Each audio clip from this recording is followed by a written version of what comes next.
welcome to Lifespring. Thank you so much for being here today. If you're new with us, we want you to feel right at home. We hope you experience great worship and a powerful message.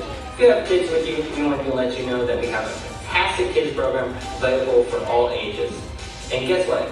There's still time to get them checked in. Just head over to our welcome area and we can do so there. And now, here are some great ways to get out there and serve. Each Wednesday during the fall from 6:30 to 7:30, we have Fam Night here at the church. Adult Bible study, along with youth group and children's activities, make it a great time for all ages. We follow the school calendar, and we look forward to seeing you there. On Saturday, September 21st, at 10 a.m., we will have our first ever Servant Saturday. Come to the church and join a team in serving our community. Sign up and find out more in the Connect Center located outside that door. So there you have it. Be sure to check out Lifespring09152019A and our Facebook page for more events as well. To help us connect with you, please fill out one of these white Connect cards and take it to the Connect Center just outside that door. You will receive a free gift and personal contact from Pastor Nate, and some of our team leaders will be reaching out to you as well. At this time, please stand as we begin our worship. Good morning, everyone. Welcome to Lifespring. We're so glad you guys are here to worship with us today. If you'll stand and sing with us, this is called Only King Forever.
We followed you in a little bit today. You notice? We followed you in. Yeah, I know that was y'all. Yeah, we've been down to get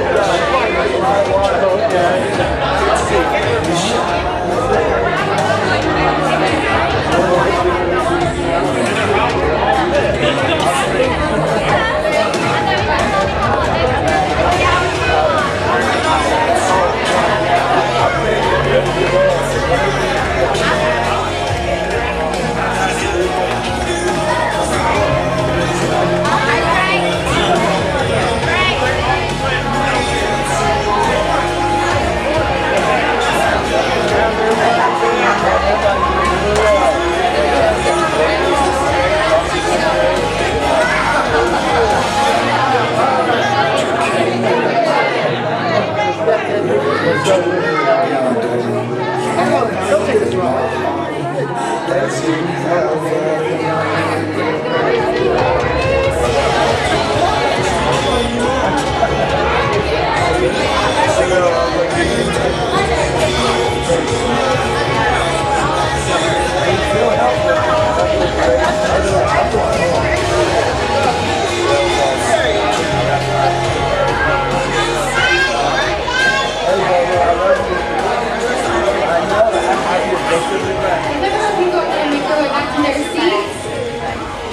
And preschoolers, you are dismissed. Everybody say bye, kids.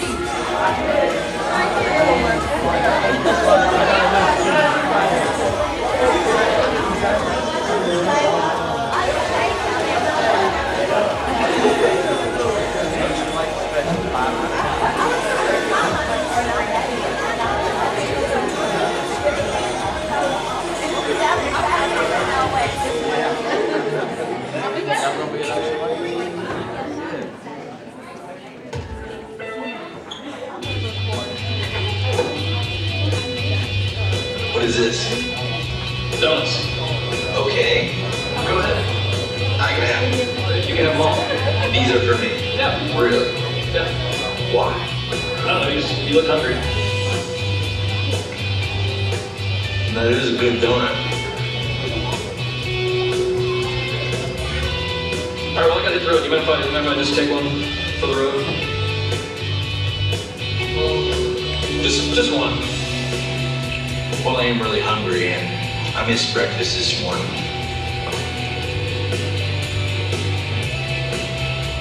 Probably gonna miss lunch. And I was gonna take these home to my wife and kids. Really, to be honest, they gotta last me a whole week.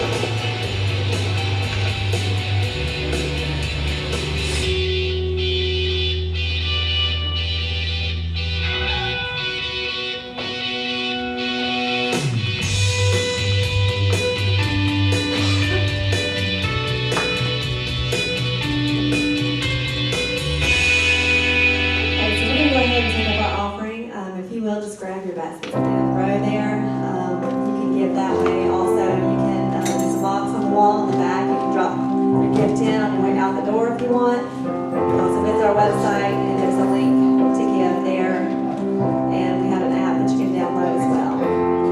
All the gifts that you give just really come alongside of us in our mission as a church to reach the community for Christ and to reach families not only within our church but all over the globe. So we appreciate anything you're able to give.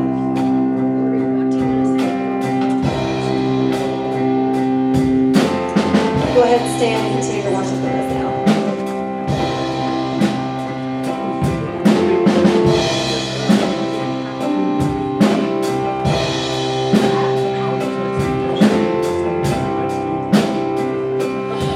You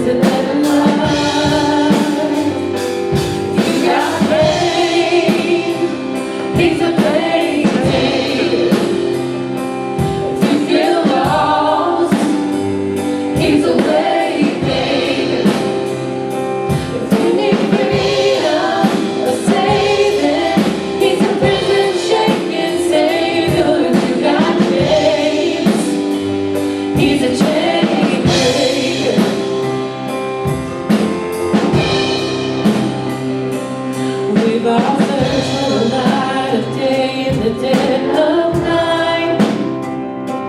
We've all found ourselves worn out from the same old fight.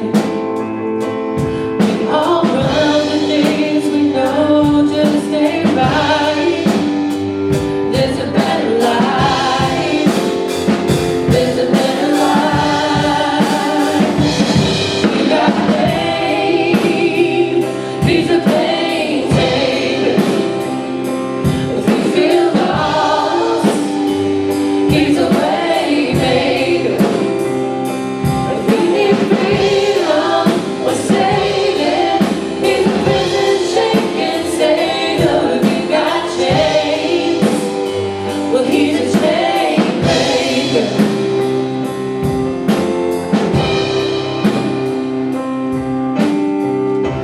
If you believe it, if you receive it, if you can feel it, somebody testify. If you believe it, if you receive it, if you can feel it, somebody testify. You believe it, you receive it,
bring your word through Jacob today and bless us. Bless this time together. And Lord, we just love you so much. In Jesus' name, amen. Kids, you are dismissed. Everybody say peace out to the kids. Peace out. So you're probably wondering, I'm not Nate, of course.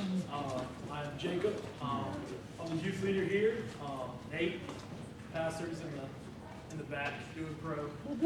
But he had his baby this week. They moved into a new house, so taking time to do that. The baby's doing great. The new house is starting to look like a house, so it's awesome. Thanks to everybody for taking them meals, for loving on them, and helping them move in. That helped them out a lot. So it's cool stuff. Hope's doing great too.